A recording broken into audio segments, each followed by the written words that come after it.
Having a dead car battery is one of the most annoying things, especially when you're out and about. That's why you need a jump starter like this. Well, it looks like my kids were in the van last night.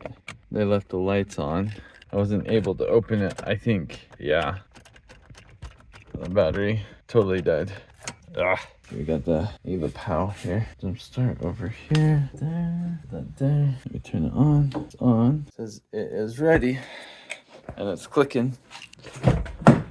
I see the lights on. That's a good sign. Key in the ignition, and there we go.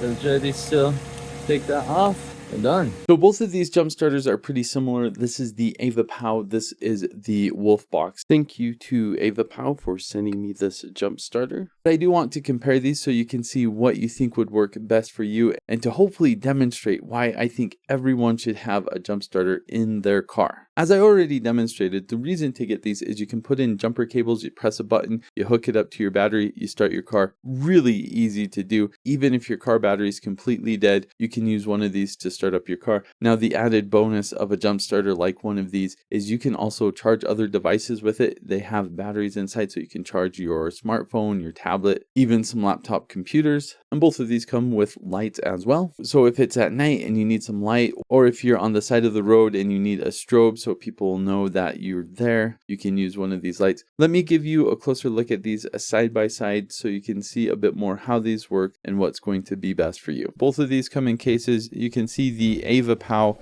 is a little bit taller. Other than that, they're about the same size. Nice to have in a case so you can keep everything together. Here you can look at the size. If I put it up like this, you can see that the AVAPOW is thicker, maybe about twice as thick. Both jump starters have power buttons and both jump starters have boost buttons. Let's go ahead and turn them on. They both also turn on when you hook it up to a battery. For the WOLFBOX, you do have to press and hold. The WOLFBOX shows the battery level percentage. If we look at the AVAPOW, both of these charge via USB-C. This also has USB-A and then DC for plugging it into your car. WOLFBOX does not have the DC input, but it does still have USB-C and USB-A, and with both of these, the USB-C can work for input and output. If we turn on the lights, you can see both of these are pretty bright, and because of the camera adjusting, it's kind of hard to say which one's brighter, but here you can kind of see this is more of a warm color, this is more of a cool color. This does seem to be a little bit brighter with the AVAPOW, and they both have strobe functionality and slower strobe functionality.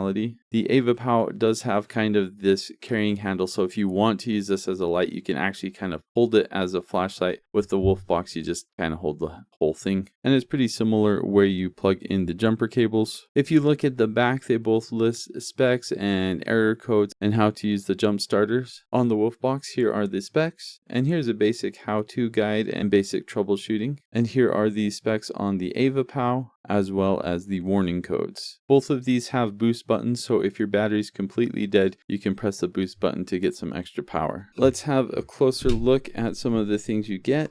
Here's a closer look at the jumper cables. These are the AVAPOW, these are the WOLFBOX. The WOLFBOX wire is 8 AWG, and the AVAPOW doesn't list what the AWG is, but it looks to be the same. These both come with USB-C to USB-C charging cables. The WOLFBOX also comes with a 65-watt charger. The AVAPOW also comes with this car adapter. With the AVAPOW case, it does have this divider. It also zips up completely here, which I think is a nice touch. The WOLFBOX just has a pouch, and just about every time I open it up, something kind of falls outside. So I like the zipper with the AVAPOW case. As far as actual battery power goes, the AVAPOW is listed at 8,000 amps. The WOLFBOX is listed at 4,000 amps. As far as actually using these go, when my van battery died, I used both of these. In both instances, I turned on my van and it turned on. As far as how fast it jump started the van, it seemed to be identical.